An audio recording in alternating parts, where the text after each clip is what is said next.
अस्सलामुअलैकुम नाज़रीन, SS news सां गॾु आहियां आयशा सजाद।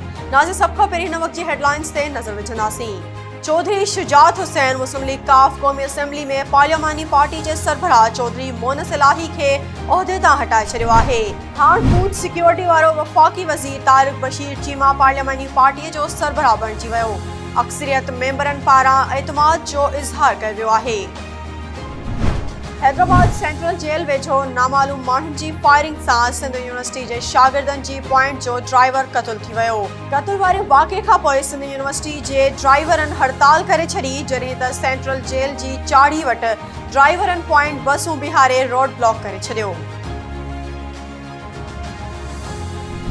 बलोचिस्तान जे मुख़्तलिफ़ इलाइक़नि में बर्फ़बारी सबबि थधि जी शिदत में इज़ाफ़ो थी वियो आहे। उत्तर बलोचिस्तान जी मौसमियात जा असर अॼु खां सिंध ते बि पवण जो इम्कान। कराची समेत साहिली इलाइक़नि में रिकॉर्ड थधि जो इम्कान आहे। हैदराबाद ऐं लतीफ़ाबाद में तेज़ हवाउनि सां गॾु बरसात सबबि मौसम थधो थी वियो आहे, जॾहिं त ख़ैबर पख्तूनख्वा जे मुख़्तलिफ़ इलाइक़नि में अॼु खां अरबा ताईं बरसात ऐं जबलनि ते बर्फ़बारी जी अॻकथी कई वई आहे। नाज़रीन, ही हुयूं हिन वक़्त ताईं जूं हेडलाइंस। वधीक तफ़सीली ख़बरूं असांजे YouTube चैनल ते ॾिसंदा। असांजे YouTube चैनल खे लाइक ऐं सब्सक्राइब करणु न विसारींदा।